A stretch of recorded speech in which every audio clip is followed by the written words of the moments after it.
So as soon as we see the flashing lights, I think we'll be okay. Flashing lights are bad. They're on. Are they on? They're Did- green. Well, I'm calling the city council meeting to order and ask everyone to join us in the Pledge of Allegiance.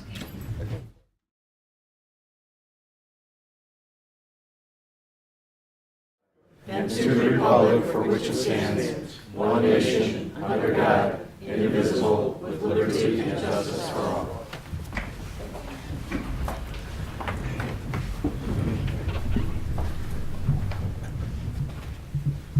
The roll, please. Marquez, Here. McIver. Here. Shower. Here. Vaughn. Here. Kenny. Here. Clistic. Here.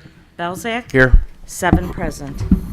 We have a quorum. The next item on the agenda is questions, comments of announcements of a general nature. Does anyone in the audience want to address the council now? It does not have to be on a subject that is on the agenda this evening, but that you would want to bring up to the attention of the city council. Please feel comfortable to come up to the podium.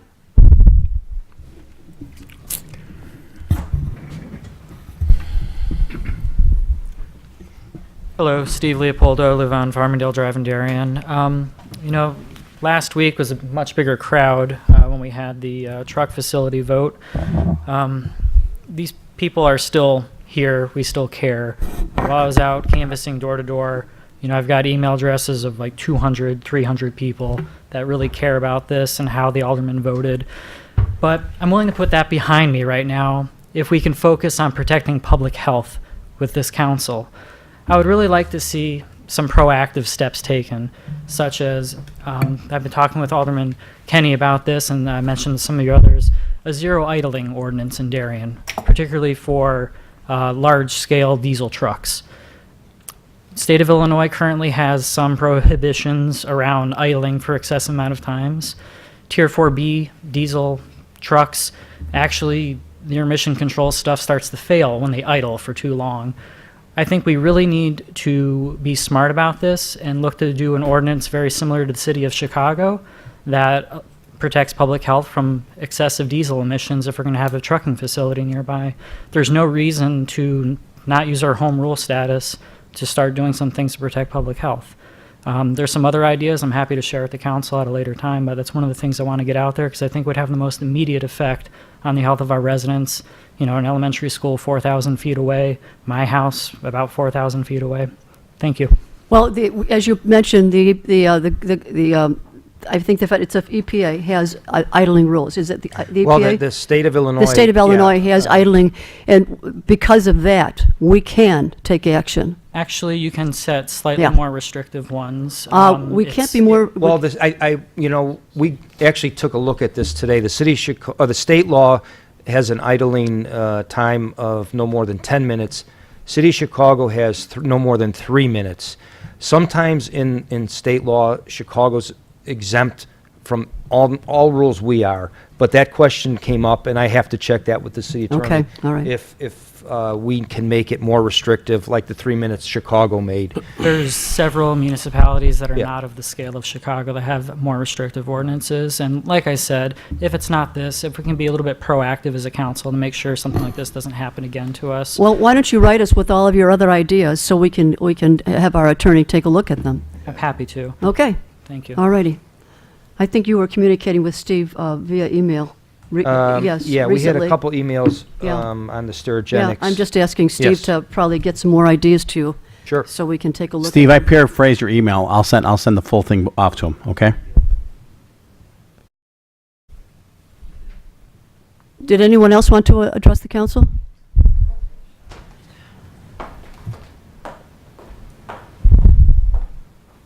Hi, my name is Paula Walrick. I emailed all of you a whole list of things that I'm worried about with regard to Sterigenics, not to minimize the trucking situation, but I wanted to ask, I didn't feel like I got answers to all of my questions, so to just run one of them past you. I understand that the ethylene oxide that's being stored at Sterigenics is a very volatile substance and there's a possibility of an explosion. I live, as the crow flies, 1.75 miles from that place. What am I supposed to do to protect myself? What is anybody in Darien supposed to do to protect themselves?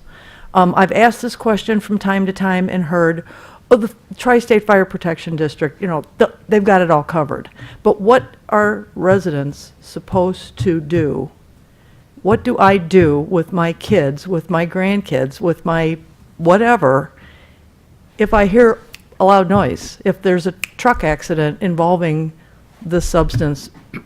I think the citizens here are in the dark, and that seems like the worst place for us to be if this truly is some kind of a threat to our safety.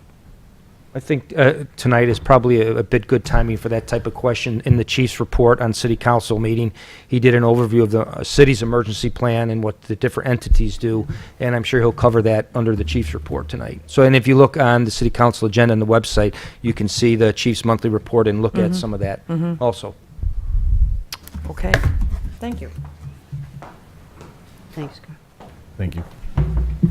Let's move on to the next item of the agenda, which is the approval of the minutes of October 1st. Do I have a motion to approve? Alderman Marquez, seconded by Alderman Belzak.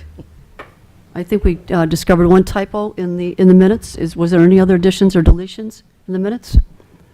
Then the roll, please. Marquez. Aye. Belzak. Aye. Kenny. Aye. Clistic. Aye. Vaughn. Aye. Shower. Aye. McIver. Aye. 7 ayes. The minutes have been approved. Let's move to receiving of communications. Do any of the aldermen have communications to share? Alderman Kenny. I've got a list, Meredith. Thank you. I received a communication from Mr. Kelly Gleason, disappointed on my vote on the Sterling Bay warehouse project. As Mrs. Walrick has just alluded to, she'd sent us all emails regarding this, what our city of Darien is doing regarding Sterigenics. Received communication from Mr. Dan Black on the 1500 block at Darien Club Drive in regards to the BSI surveys that went out to residents with their sprinkler systems. So those are backflow systems. I received several communications, a few from Mr. Drew Kelly regarding my vote on Sterling Bay, the I-55 beautification project that we had talked about during goal setting last year, and hopes that Sterling Bay could somehow help if the reason it's not going forward is due to financing, and offering any assistance that, for District 86's school referendum to us. And I think a lot of us got that email as well. I received an email also from, I think we all did, from Megan Moore, in Willowbrook, regarding disappointment in a warehouse vote. And as Mr. Leopoldo alluded to, him and I have been in conversation regarding the zero zoning ordinance policy. That's all I got. The zero zone? Zero idling. Oh, idling. Zero idling Okay. policy. Any other communications to share? Alderman Clistic, you got it. All right. Quick thank you to Mr. Jerry Legansky for putting on the Brewfest last week. Unfortunately, I couldn't make it, but it was the Oktoberfest. Sorry, not Brewfest. So really good turnout with the film and all the kids showing up. So thanks again for putting that on. And the magician, that showed up last week as well. And then I had one neighbor bring up with regards to Sterigenics. Since you did write a letter asking them to shut down and they didn't, what steps could the city do to sue Willowbrook to shut them down? Because we've asked them to shut down. And one neighbor asked, well, what's the next steps? We wrote a letter, asked them to shut down, and they're still polluting our neighborhood, especially my ward, since I'm in the 8 times increase cancer zone. So can we find a legal challenge next as a city for Willowbrook? Sue Willowbrook? That's what someone brought up, yes. Well, that would be a futile thing because they don't have any control over the They're not over. Sterigenics. Yeah, it's we know it's the U.S. EPA, and we've been asking our residents to flood the Illinois EPA and the U.S. EPA with their request to shut the place down. They're the only ones that have the authority to do it. There was some talk between the Illinois EPA and the state's attorney's office about filing some type of legal action to shut it down. And that has not materialized yet. But again, what I've been telling people, as the mayor said, to flood U.S. EPA and Illinois EPA, but our standing to sue Willowbrook, I don't believe there is any, but that's for the attorney to address. I mean, they do give them a building permit and occupancy to the building, so ultimately they do have that they do give to them. So if they pull, So you'd sue them for giving them the building back permit? Is that No, what you're saying? well, for part of it is polluting the neighborhood and increasing and reducing our property values. I mean, the property values have been going down. It's hard to, I know 2 sales that haven't gone through because of that. So you have reduction in property values and the health issue as well. So I think the big problem with all of this, and one of the things that EPA continues to do is to look at this chemical, is until they've violated something of the Illinois EPA or US EPA, it's very, very difficult to do anything from our standpoint for sure, let alone Willowbrook. But it'd be a different. I believe it would be a different scenario Okay. if they violated Certain rules getting or- penalties and things. But at this point, I have no information, nor nobody has shown any of us, unless you have something, Tom, that they're violating any kind of law of the EPA. Maybe I'm too simplistic in my thought process, and I heard Mayor Trill even say it. He goes, he's people were accusing him of knowing about this whole thing. Village of Willowbrook's offices are right across the street from it. And that's their employees and everything else. If they could shut them down, don't you think they would shut them down? That doesn't make any sense. That with City of Darien would be able to make them shut it down. If I'm sorry, I would think if Willowbrook could do it, they would do it. I think what Tom is talking about is more transparency in the sense when they did have a leak in 2015, 2 leaks, by the way, prior to this incident happening. I think transparency-wise, they should have let the City of Darien know, other communities know, so we can be aware of what's happening in the community. They put us at risk. They put us at risk. That's different. He's saying shut them down or we sue them. I mean, I asked a question last week to the gentleman that was giving us a little bit of a background on this, and I said, so the bottom line is that if nothing goes through, if the Illinois EPA or the US EPA doesn't do anything, they have a permit until 2020, and there's nothing else we can do about it. The fact is we got to continue to put pressure on everybody in the state as well as the United States EPA in order to shut it down. We're going to do everything we can to shut it down, but the question is, even if we ended up suing somebody, including Willowbrook, what's our end game on this situation? We want it shut down. Everybody wants it shut down. But why are we going to, we could, sue them all day long. It's going to go to the federal government and everything that happens with it. And even Willowbrook wants to make it shut down. I understand this is a very delicate situation. There is no politician in the state of Illinois that wants this place open. So The notification process. Except one. The notification. except one, right? The notification process, I Nice actually emailed the Illinois EPA this morning, so they could, I want to know what process they have to require companies or businesses to notify municipalities should they have been fined or violate, health and safety laws. I know us as a municipal water operator, if we did something or something fails, there's requirements we have to follow for public notice. And again, there needs to be some type there, and I just need to find out what it is. So again, I just emailed this morning, but I agree. Yeah, that is a different question, I think, than what Tom is, Alderman Klistic is bringing up. We didn't, to be honest, we didn't even know about 2015. We were never told about that. Yeah. The only reason we knew about this one was because the Agency for Toxic Substances went on the record for saying something about ethylene oxide. Yeah, That's what blew the whole issue up. The 2015, if you went to the hearing that night, the 3-4 hour hearing, they simply said that they were fined for that leak. Yeah. And that was it. And a number of people got up very upset. Art Donner got up because Art's business is right down the street. And Art said, how could there be a leak like that? He said, I'm right down the street and no one in that area is told. Yeah. He said, and then you just have, it was like a minimal fine. It was like $50,000 fine. That was it. And I read that, and I think, to categorize, from what I recall, that seemed to be an actual human problem. I don't think it was a stack. It had something to do with Right. an employee. But, I read it a couple of weeks ago. I don't have all the details. But, yeah, in terms of the notification, we need to find that out. So everybody's aware of what would happen in that case. I think the more information and we've been good about putting information out. We get the direct connect. There's always an update. it just seems like people are just so totally frustrated by this whole thing. Of course, we You are know, too. and we I mean, understand- and we understand We're that. listening to it every day. Right? Well, I think that what has been difficult, from our perspective is, there are expectations. Steve emailed me something. He doesn't see the passion. I think, Steve, might have been the word you used. Yep, that's And I'm- exactly what he And used. I'm not sure, and I'd ask Steve, I just haven't heard back yet, and I'm sure I will. What is the expectation for the city? I think that's critical, because the expectation pretty much for the cities really was memorialized in a resolution where the city council wants that place shut down, and those 3 points they made. But I think, at this point, that is, what are the expectations of residents? The elected officials hear from different officials, but I think at this point, we're trying our best to work with our neighboring communities, and we all have the same goal, as well as the state elected representatives that are involved in this, same goal. Yeah. And it seems like Yeah.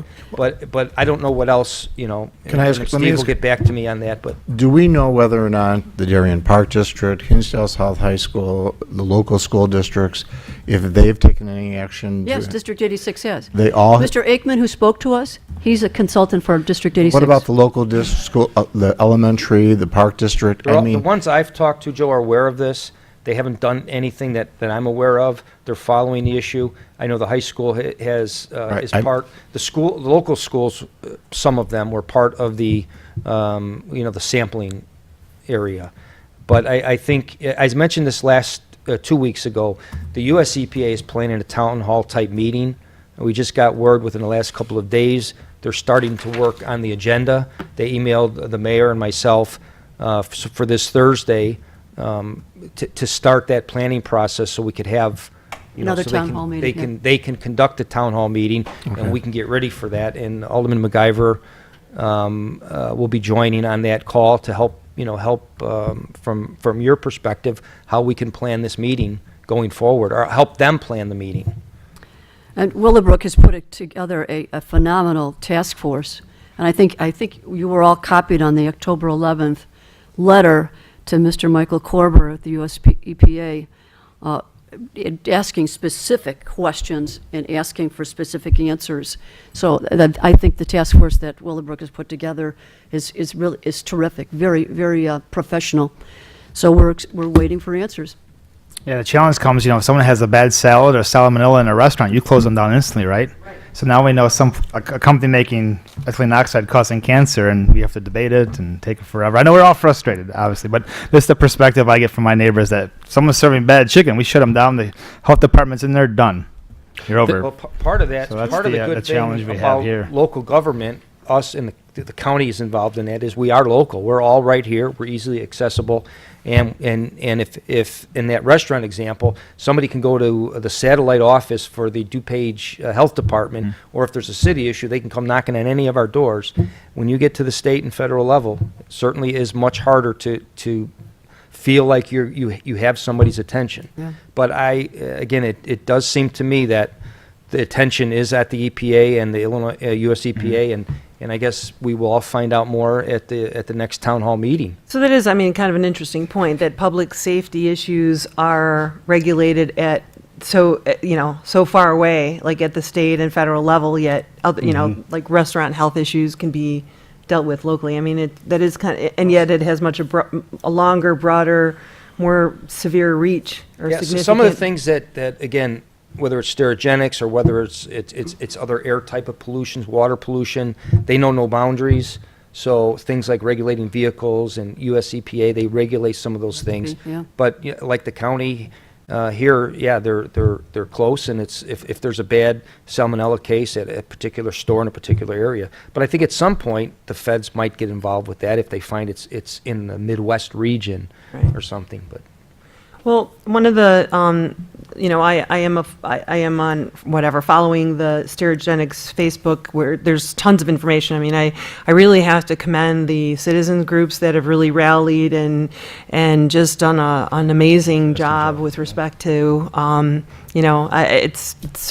they're passionate for sure. Keeping us informed. Yeah, but one of the concerns and complaints I've seen kind of show up is their signs have been taken away, and I think it's maybe because they didn't know that they can't put them on the parkway or in public areas, but I know Darien, they said that they did go to Public Works and retrieve some of their stop stereogenic signs, but that has come up in the feed about, did anyone else's signs disappear? Well, we're getting very mixed messages from the county. I mean, there is political signs everywhere Well, in the right of way. these were specifically to And stop the- stereogenics. Well, it doesn't matter. We asked them to take signs in the public right of way down, no matter what they were, and they say they ban them, but they're not going to go out and take them down. I Right. did talk with them, Yeah. Sylvia, also about, where they can place signs. And I did say, if you're in a county right of way, you are at risk of getting your signs taken down. The city does not permit those types of signs. But they could put them on their side of Private us. property, Private sure. property. So Yeah. the key is, private for any property. residents that are maybe part of the group, just to remind them to make sure that you keep your signs on the private, okay, yeah. But I And, mean, I it's- just saw it recently. It gets a little bit harder if you don't have sidewalks, so Right. I gave some examples of Yeah. where you can kind of keep it, Okay. have a pretty good estimate of where your property line Have we, is. but- I mean, just because of the timing with elections as well, is that something that we've touched on recently in Darien Connect? If not, could we do that this week, just as a reminder? The placement of signs? Yes. Oh, sure, that's easy. Yeah. We can do that. Yeah, we can do that. Yeah. Majority of the problem is still, well, I'll say problem, but is on the county roads. Yeah. And Dan Well, we had can't. followed up with the county this week because we were always under the understanding, the county doesn't let temporary signs, like a lot of business signs pop up, but they do not take election type signs off their right of way unless they're blocking vision. So again, it's been a couple years, we confirm that again, and it's their right of way. Cass Avenue, Plainfield, all the major right of ways are their streets. Right. And really under their control, and they permit it. And, but we did follow up again, just to Okay. make sure. Thank you. Any other Brian, communication? I'm sorry, Brian, just to correct you, when you say permitted, there's not an actual form they fill out. There's They're not a silent permit on- you yeah, get, but they're right. allowed. Yes. They're not taking them down, correct? Correct. Yeah, crazy. Any other communications to share? Before we go, have we given Tom's letter any credence or What do you about mean? banning the ETO? Or We can't. I think we need to take we can't proactive ban it. measures. We No, we can't. can't. I sent something out to the council last week because the attorney and I had talked about that. And Tom and I are going to get on a conference call because Tom had some follow-up questions. But on something like that that's regulated by the state and federal government, we don't have the ability to ban that particular chemical unless somewhere the state or federal government gave us permission. But they haven't given that, so it's under their regulations. And that was, if you didn't get that, Lester, I'll make sure that you get a copy of that. But I think Tom and I were going to follow up with John Murphy just to go through some more questions. Doesn't have But, to- I'm sorry, my apologies. We can't ban the chemical, but we could ban a business from working in the Right. city of Darien if that's what they're going to be using. Right. if it creates a health hazard, right? You can, Yeah. well, it's not a simple answer, but I can tell you court cases have shown that if there's a legal business, you can't necessarily ban that business. And court cases, have been tested over and over and over. And the most prevalent was adult uses years back. That became an issue in communities where they tried to outright ban adult use establishments. And it was sued, and there was court cases there that you can't ban them. You could regulate where they go. And this is, any business is similar in nature. But for at least in Darien's code, currently, somebody like Sterigenics would need to go through a special use process. They just couldn't come in and get a permit. There's a special use process. I forget the exact wording, but basically using chemical as in the cleansing process or whatever that wording is. But to outright ban something like that that's permitted by the federal government, we would not have authority to do. The point is that we have controls in place that if anything ever came into the city Yeah, of Darien. you can certainly say use of that chemical's not related in residential areas, in commercial areas, whatever, but you allow it in some district. I think I remember reading, as far as home rule, we have that authority to make stricter rules in the state. Yes. Does that fall in? Yeah, not in every case. That's where it gets a bit complicated. Yeah. There are a lot of things and a lot of benefits and a lot of flexibilities in Illinois the city has for home rule status. But there are other things that are preempted, and home rule status doesn't mean anything. The other example comes to mind is like collective bargaining. Collective bargaining is something that is a state law. We're home rule, but the state laws still trump our ability to, make our own, like, labor laws and own union type of things. And it's pretty much, if the statute is silent, or if the statute says home rule authority has no effect on this. So each issue we really look at independently to see where our authority can be, not follow specifically what the state says. And something like that, in the letter from the attorney, he used the example of something like that is regulated by state and federal law. And it would preempt any authority we would have as home rule. Similar to the adult use example. Just because we're home rule doesn't mean you could just zone out that type of business, because the courts have found that's a legal type of business. I think maybe a refresher from John for the council, hopefully Yeah, maybe that'd even be at the goal setting on a conference call, just explain that so everybody has at least a That might cursory understanding of, That might help. and I have some info that I could send out that's basic zoning in Illinois, and what you can or can't do, and what has been tested or not tested. That might be worth getting on the goal-setting agenda. Yeah, I mean, one of the issues that was requested to be on there is to talk a little bit about the comprehensive plan, and I think we'll dovetail maybe those two together. I was gonna say, can you make density requirements where if this business is located in location A, you can't have a density of more than Y? Is that I think something? those are some of the questions you can ask John. I when think, you Tom, talk. you and Yeah. I and John Okay. better talk about those on the phone. Okay. Because zoning questions don't have typically a simple yes or no, and you got to really talk. They have to have a dialogue. We have to talk through those so there's no confusion. And again, John, on the either an attending or on a conference call for that night might be So really you helpful. and Tom are going to have a conference call Yes. with John Murphy regarding Yeah, I was just talking to this Tom, issue? Okay.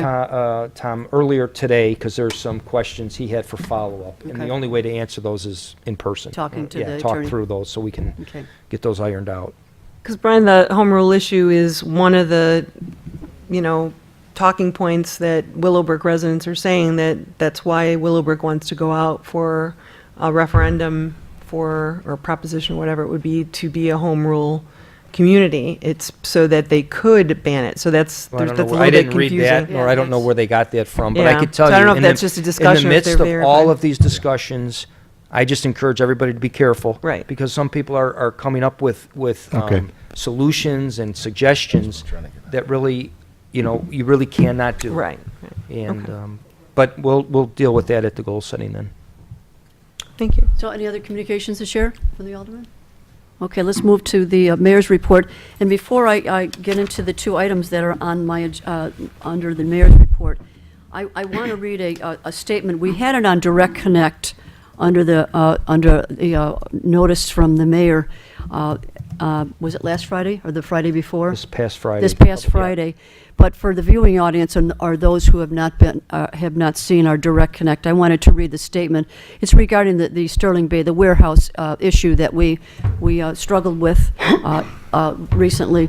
The City Council approved the Sterling Bay warehouse site plan and lot consolidation at the October 1st meeting. City Council, the vote was 4-3.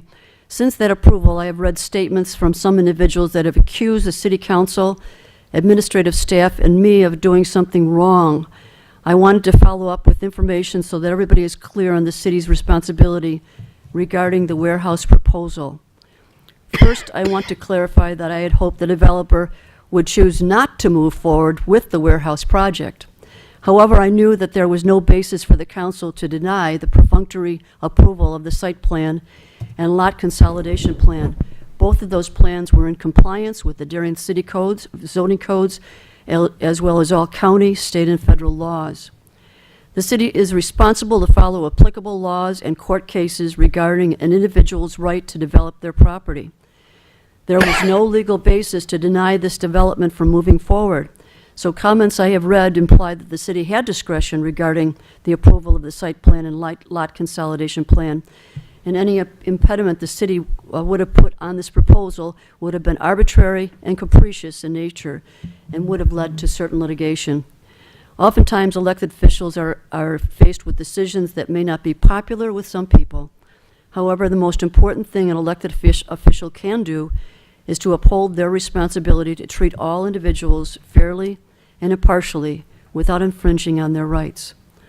Looking back, we've had other developments that were opposed during the approval process, but have become important parts of the community.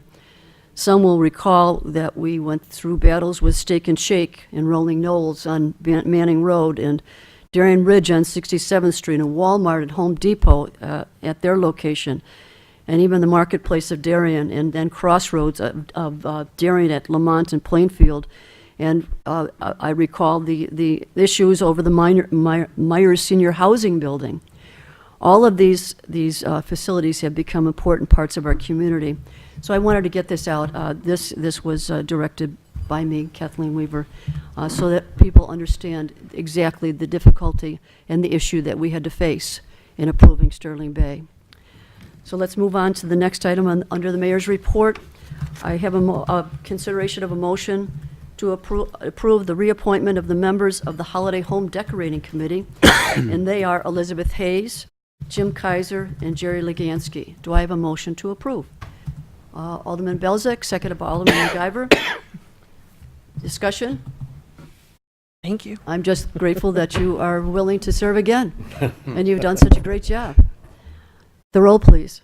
Belzak. Aye. MacGyver. Aye. Marquez. Aye. Vaughn. Aye. Shower. Aye. Kenny. Aye. Clistic. Aye. 7 ayes. The motion has carried. Would you please come up and get your cards, your new cards? You're official. You don't have to be sworn in again. Oh, Just, yes. Oh, they do have to be sworn in. Oh, yes, you have to swear again. We're swearing. You have to swear again. Just don't have to sign anything. Please raise your right hand and repeat after me. I state your name. Do solemnly swear. Do solemnly swear That I will support the Constitution of the United States. that I will support the Constitution of the United States And the Constitution of the State of Illinois. and the Constitution of the State of Illinois, And that I will faithfully discharge and that I will faithfully discharge the duties of the duties of Holiday Home Decorating holiday home decorating according to the best of my ability. according to the best of my ability. Congratulations. And here are Here are your cards. Thanks, guys. Okay, thanks, Jared. How you doing? Good. Good. You know what? Was that your signature? Thanks again. Thank you so I couldn't much. get over it. Thanks, Jerry. Jerry, thanks again. Appreciate it. Thank you so I much. was shocked when he was up on the altar, and I thought, holy cow. Thank you, Liz. Thank you. Appreciate it. James, thank you very much. Jim, thanks again, buddy. Appreciate it. Take some good pictures. There you go. Appreciate that. We don't want to leave now. Thank you so much. Jim, I think I missed you. Did I shake your hand? I forget. Okay. All right. I was busy talking. Okay. The next item under the mayor's report is a motion to approve the reappointment of the members of the Citizen of the Year Committee. That's Linda Borowiak, Bonnie Cusera, Carol Mailers, and Meryl Salazar. Do I have a motion to approve? Alderman Marquez, seconded by Alderman Shower. Any discussion? Again, I'm so grateful that you are willing to serve again. The roll, please. Marquez. Aye. Shower. Aye. MacGyver. Aye. Belzak. Aye. Clistic. Aye. Kenny. Aye. Vaughn. Aye. 7 ayes. And as the ladies come forward, I'd like to mention that the liaison from the city council this year will be Alderman Sylvia MacGyver. We're going to have fun with this. Oh, yes, you will have fun. This is a good group. It's a great committee. It's a great group. He's nominating himself, I know. You a little biased there, Jim? Jim, it took a second for that to click, you know? You only win once, Jim. Please raise your right hand and repeat after me. I state your name. Do solemnly swear that I will support the Constitution of the United States and the Constitution of the State of Illinois, and that I will faithfully discharge the duties of the Citizen of the Year Committee according to the best of my ability. Congratulations. And there's your And I have cards. your cards right here. Thank you. Yes. Okay, Bonnie. This is like the wedding committee. It's like planning a wedding. You're not a newbie anymore. Bonnie, thank you. I'm the newbie. Thanks for doing it again. That's fine. Hey, Linda. Thank you. Hey, Meryl, we're gonna have all thank you very much. the new hips. We're gonna call ourselves the hipsters. Mrs. Mallers, it's always Oh, see? a pleasure. Thank you. Congratulations, thank you. Thank you. I look forward to working with you. Boy, my pen keeps clearing you today. Thank you. Thank you so much. It's okay. Thank you all. Thanks again. Hey, Bonnie, how are you? Yeah. Nice to see you. I know it's gonna. Congratulations. We're gonna make a lot of fun. Appreciate you coming over All by right. us. My Thank kind you. of group. Fun. I Nice to said see my you kind of again. group. Good group of people. Do we have dates on that yet? When the nominations start? Bonnie, do you want to come up and, Well, you're in charge of the committee. Well, I said I'm going to be leaning heavily on Bonnie. The last 70 seconds. I just found out. We've calendared the event for Saturday, March 2nd, again at Alpine Banquet Hall here in Darien. It will be from 6 o'clock with reception, 7 o'clock dinner. It will be family style again. We will keep the charge at $35 a person. It will include a family style dinner along with open bar and music and so forth. The site is open right now. Okay. Accepting nominations? Yes. It is working because I tested it. I asked if we can take the link that's with the committee right now and maybe put it on the top of the city, on the front page, because right now it's hidden in our committee report down there. So if we can move that up there, that would be great. And the deadline for submitting will be January 3rd at 5 p.m. 3 simple ways to submit is through email, which is within the link. It allows you to submit it. The other thing is if you want to just look at the questions and fill them out, you can then email that separately, or you can print it out and mail it into city, and if you mark it committee, Or drop it off probably? Drop it off. You don't even have to put it into the, when the city hall is open, you can just drop it in the mail slot at the entrance. So we're on our way. thanks, Bonnie. Thank Okay. you very much. Can we put a reminder on that for the Direct Connect also? Oh, my goodness, yes. Yeah, We can do it every every Friday now. Yep. Every Great. Friday. March 2nd. Bonnie, are we going to do the letters to all the organizations to ask them to bring forward candidates? We did not do that last year. We did it the year before. We sent out approximately 136 letters, of which we got no responses at all. Oh, my goodness. So I can certainly do it again. If If the you city want to pays pay, for the mailing, yeah, so. yeah, you're going to pay for the mailing and so forth. But again, like I said, yes, I shouldn't say we didn't get anybody. No responses, because we did mail out to people such as the Lions Club, such as the Women's Club, the library. But those are our backbone of this event. We will normally always get some sort of, representation from them. But we send out to the chamber, we send out to the Park District, we send out to every business there was, even an invitation for them to come. Yeah. Opening it up to them, and we didn't get any feedback at all. Let's try it again and see if, you Okay. skipped a year, we did it one year, skipped a year, Okay. maybe it'll work Sure. this time. Do we put up posters or anything in any of the, like the library or the Park District or anything like that? We've or never done, churches? we've never done that, no. Maybe just print out a flyer and have post them at the churches, post them at the Park District. That's not a and bad idea. Library. That's not a I bad don't idea. know if I have time to run all those around, but I we'll think see we have what some we can creative do. people on staff. Bonnie? Yeah, we could help with that. Bonnie, we could easily get it into church bulletins if you like. Yeah. Real Okay. easy. All right. Okay, Okay. thank you. Sure. When does our big banner go up on Plainfield?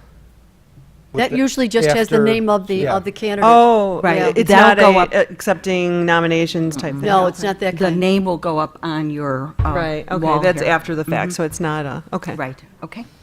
We could put Thanks, it- Bonnie. Put it on TV though for Channel 6. Yeah, right? Channel 6. Do Channel banners 6 too. besides Direct Connect. Facebook. Do it on banners. Banners on the street. The Darien, I'll put it on the Gabber. What's the Gabber? There's a Darien Gabber Facebook page. Can't keep up with all this I stuff. know. Holy cow. Okay, we're on to the big event tonight. All right. City The clerk's city clerk's report. The big This evening, we have the 2019 Vehicle Sticker Lottery, and I'd like to provide some history on that first before we say who the winner is. In 1992, the City Council decided to offer the Darien Identification Vehicle Sticker to Darien community organizations through the lottery process. The following organizations were offered the opportunity to participate in the 2019 Vehicle Sticker Lottery, and they include the Darien Chamber of Commerce, Darien Lions Club, Darien Youth Club, the Active Seniors Club, Younger Than Ever Seniors, Darien Historical Society, Darien Women's Club, Safety Village of Darien, and Young at Heart Seniors. There are 3 provisions that must be followed. The funds from the vehicle sticker donations be used for community-related functions. The winner in 1 year will not be eligible for the lottery for a 2-year period after winning, and this city reserves the right to withdraw this lottery due to budget constraints. The successful lottery winner will be responsible for purchasing identification stickers. The mayor and the clerk are to approve the design and offering the same to residents on a donation basis to be available by January 1 of 2019. The eligible Darien community organizations that expressed an interest in selling the vehicle sticker was the Darien Historical Society. And since we had no other people step forward to say that they'd be involved, like to be involved in the lottery, the winner is. No, we don't have to pull a name this year. And they are very happy, Joanne. You know, I just thought about that with that mention. We lost another one of our citizens of the year this past week. Lillian Brown passed away. Yes, I attended her wake on Sunday night. Oak Trace, yeah. Yeah. She was diagnosed with pancreatic cancer and was gone in a week. So, that's another one of our citizens of the year gone. 1974, I think. Yeah, yeah. How old was she? 91. Wow. So, let's move on to the city administrator's report. The only item, Mayor, is a reminder that we did set the council goal-setting meeting for October 29th at 6:30, and the room next door was booked, so we're going to have it in here Oh, this okay. year. Okay, anything else? That's all I had, thank you. Okay, the department head reports, police department? Chief Thomas? Yeah, you had the report in front of you, has all the different data. And this year, or this month, the report took the opportunity to talk about incident command and what happens in case of an emergency. And talks about 3 basic things that we always look at in a hazard. Keeping the scene from getting worse, protecting it, treating the injured, and restoring order.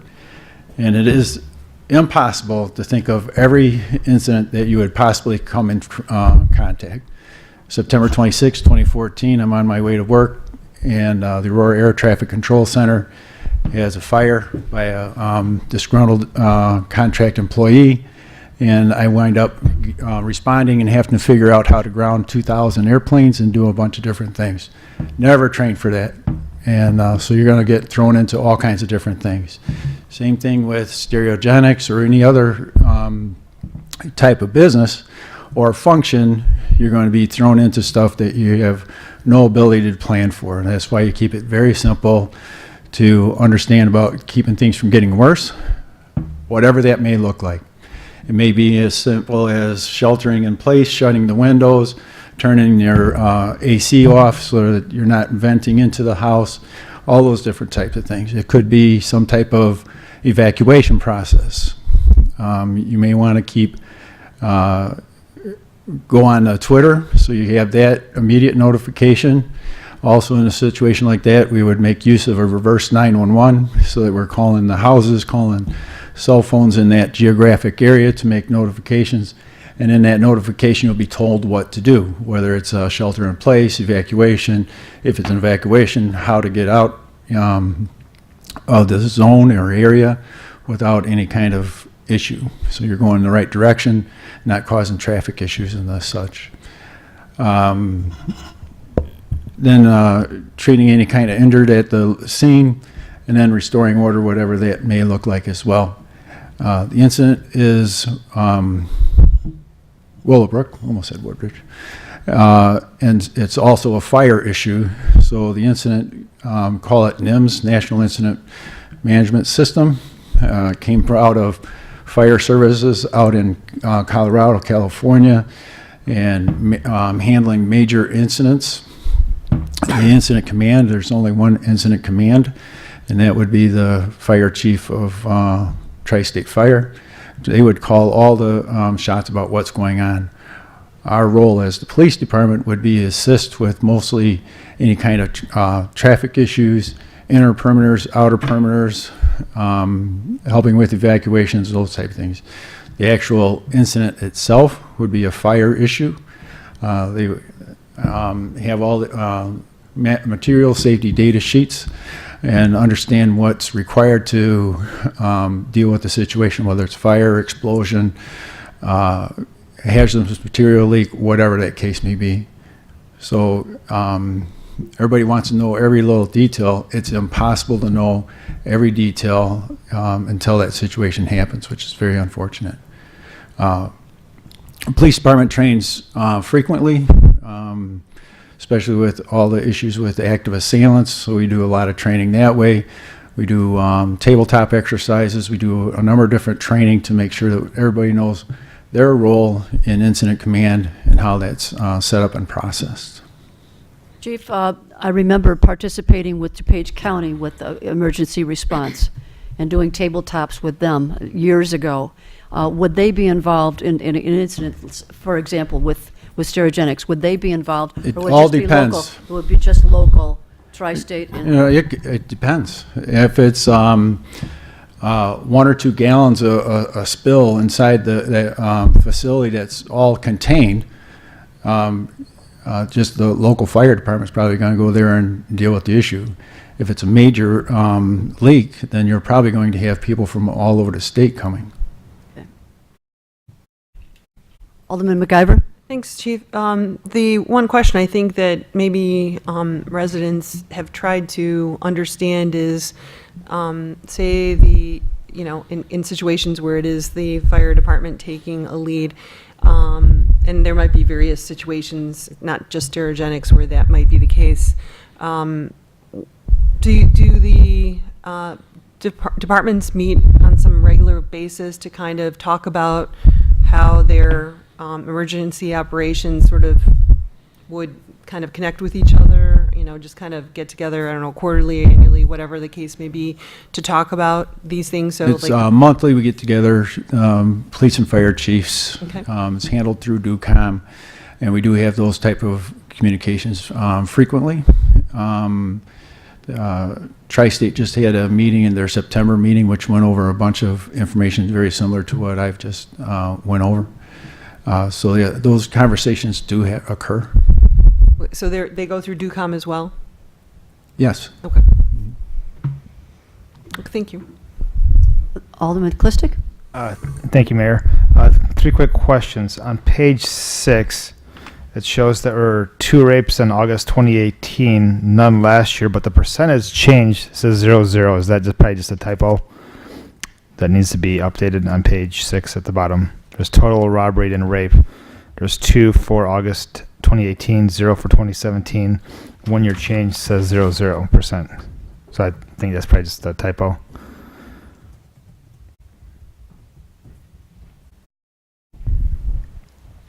You're on page what? 8? Page 6. 6, sorry. It's at the bottom. Page 6. Page 6, correct. So I might not be adding something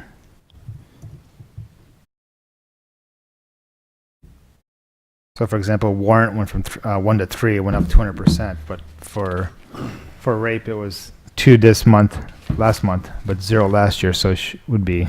Yeah, it would. 0 times anything is 0. New minus old divided by old is the mathematical equation for change. Gotcha. But for like assault, though, we went from 1 last year to 3 now. We have 3. I understand the Excel sheet probably didn't catch it, but reality, I mean, it did go up. So, like, for example, assault, we had 3 in August, 1 last year, and the increase is 200%. So if rape was 0 last year, and then now it's 2, it'd be 200%. I think just because it was 0, it probably wasn't added on. And then, yeah, I noticed the same thing for the murder. So on page 8. There was 2 murders for 2018, 0 last year, percent change is 0. So it's probably just an Excel sheet thing, but in reality, 2 people did die. So wouldn't that be? Again, math, 0, anything times 0 is going to be a 0. So You gotta have the first murder to make the next one minus go old up. divided by old is always going to be a 0. It's a math It would be issue. infinity, wouldn't it? Pardon? It would be infinity, technically. Correct. I'll vouch for the chief. It's math, man. But I mean, if 2 people still got shot, though, it's still 2. I understand their math. You're 100% right, but wouldn't you just manually add that in, though? I mean, to me, so it's if math. 100 people got shot in like Las Vegas, didn't it happen because the year before nothing happened? Right, you go to 0 to 100, it's still 0% change. Correct. That's what you're saying because of the formula, so. Gotcha. Okay. And then last one, number 3, hit and run. I noticed the 150% increase. Let me see here. I believe it's page 9. I didn't write down one page. Do you have any general comment by chance? I just noticed that was a significant increase. Theft, battery, murder. Page 11. Page 11. I got it. The most of those occur on private property, and So someone it's backing hard up. guessing when somebody's going to run into somebody else in a parking lot and Okay. then take off. It's pretty hard to deal with. Most that parking one. lot. Okay. I was thinking like any major accidents, someone got T-boned and someone No, took off, or so no. those are mostly minor. Very Okay. minor accidents within the parking lots. So if one car, from a hit and run standpoint, hit 3 different private properties, in the same occurrence, would that be considered, 3? Would they calculate it that way? Possibly. It's separation of time and space. Right. So if the person is out of control driving, then all those cars is considered one accident. I mean, I tried If to he stop it, regains I really did. control and then hits another car, regains control, hits another car, then it's 3 accidents. Okay. Separation of time and space. Wow. Okay. Anything else, Chief? No problem. Lesson on stats and math, we're good to go. Well, I do have one thing, Chief, and it reminds me more of just numbers in general. I see, from citizens, call to action, I'm seeing the numbers down for 2018 versus 2017, pretty much across the board. You contributed just, less things, or our citizens are just not as diligent about calling as they've been the last couple of years. Oops. It's down about 2.9%. It's been last couple of years. It's been running 1 to 2% down. Okay. So. Yep, from the police report, I see that all the suspicious vehicle reports, obviously they're being called in by residents. So I think our. And then I think- maybe not. The suspicious calls are down almost 24%. So it could be an Okay, officer so making that it's stop. just our officers saying something. Could be. Okay. It seemed like 1 year we had I'm not Oh, sure. actually, officers calling in. They're down about 8% as well. I'm sorry, Alvin. I'm not sure if you were here, if it was before you were here, but I know there was a time when there was a lot of emphasis. If you see something, basically you call it, and you saw the numbers spike, and then obviously now I'm seeing year over end, for 17, 18 numbers are down. So just do you think it's just lessing Reminder. or just they're not as citizens are just not as diligent as they were once upon a time? It's hard telling. Okay. Thank you. I think part of it would be you're looking at suspicion and calling in suspicious activity. It may be down because the crime's down, so I think you got to look at it in conjunction with, the burglaries and motor vehicle burglaries and those type of things. If those are down, then it would lend that suspicious things, activities are down as well. It's hard telling. Okay, thank you. They're all doing time. Sorry? They're all doing Well, time. we would hope that they're doing time, but we got a couple that we've caught and just have been fined, or not fined, but sent to prison. But it comes in, I think we've all noticed it. It comes in waves. We'll see burglaries to motor vehicles all of a sudden spike, and then for a year or two it'll disappear, and then it'll come back again. And I think we caught the guy that was that one time, the one that was doing all the burglaries. He lived right over in Downers Grove, I think. We caught him, and all of our burglaries to motor vehicles stopped for a while. Then all of a sudden, they went back up again.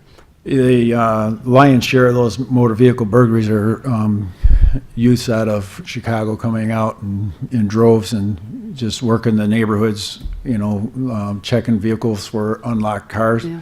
Seeing if they can steal the car, and then if they can't steal the car, they're looking in the glove box, the console, and taking a pair of sunglasses or loose change or anything they can find. Yeah. So it's been quiet Quiet. in that regard for us. So we'll keep our fingers crossed that they'll stay away for a while. Municipal Services, Dan, do you have a report for us? No, that's all I really have is let the residents know our last brush pickup is coming up next week. So residents, get your brush out there. Starts the 22nd through the 26th, and this will be the last pickup for the year. Okay. And the leaf pickup starts this week, correct, Dan? I don't run the program. Brian, maybe you can chime in. We had on in that. Direct Connect, Right, Mike, I but think don't it starts the week recall of the date October with them. 15th, so Okay. all residents can get their leaves out. I notice there's a lot of them on the street. And it goes through December 15th, correct? Right. Okay. If there's nothing else there, we'll move to the Treasurer's Report. Go ahead, Treasurer Warren. Thank you, Madam Mayor. This evening, I'm requesting council's approval of warrant number 181912 in the amount of $842,483.49 from the listed funds, and payroll for the period ended October 11th in the amount of $259,901.74 for a total to be approved of $1,102,385.23. Do we have a motion to approve? Alderman Shower, seconded by Alderman Kenny. Discussion. And the roll, please. Shower. Aye. Kenny. Aye. Marquez. Aye. MacGyver. Aye. Vaughn. Aye. Clistic. Aye. Belzak. Aye. 7 ayes. The warrant has been approved. Did you want to go over the monthly revenue and expenditure report? Yes, the revenue and expenditure report for the 5 months ended September 30th reflects general fund year-to-date revenue $7,867,323, expenditures of $5,874,565, current balance of $3,747,708. Water fund year-to-date revenue $3,733,367, expenditures of $2,365,694, current balance of $2,398,298. Motor fuel tax fund, year-to-date revenue of $240,638, expenditures of $136,452, current balance of $493,625.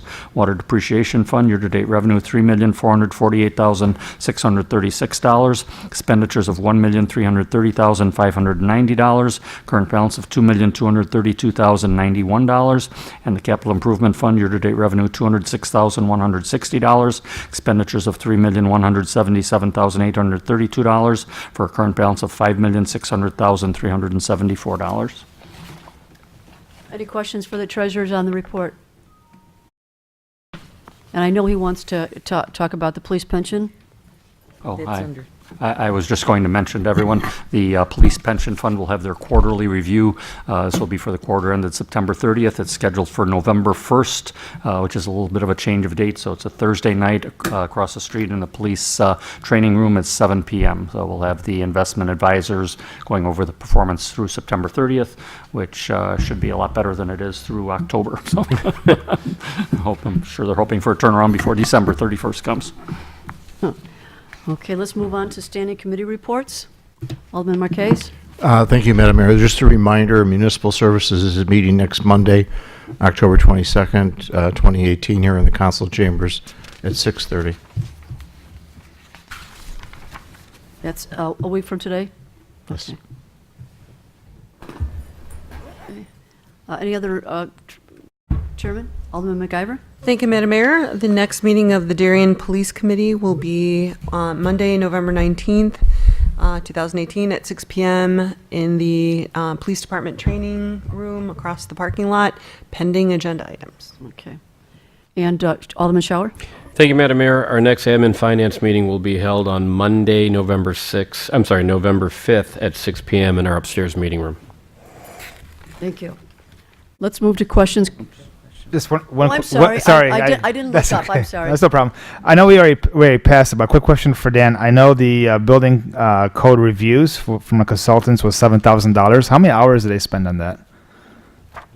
Those are probably all reimbursable, if I'm not mistaken. They're plan reviews, and I don't know if it's, I can't recall if it was actually for 2 months, 3 months. I'd have to take a look at the actual invoice. Okay, so it's a couple months. Okay, I thought this was just glancing. The No, it building depends codes. on the developments that came in Okay. and reviews, so. So you had some developments coming in, so it's going to be more. Okay, I thought it was just a quick glance over the And they're building They're codes. reimbursable too. Right. Okay. And the Okay, that's inspections fine. are on a per inspection basis, electrical, depending what they're doing.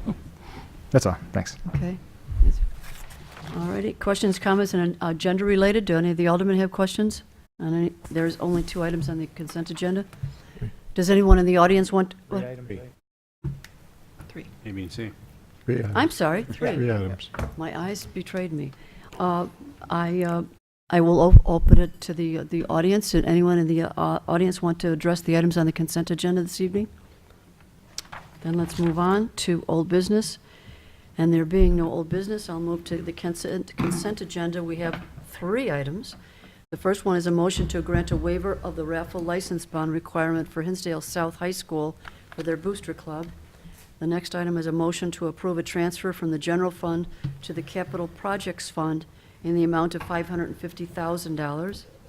The next item is a motion to approve the tax levy determination for general and special purposes for the fiscal year 2018-2019.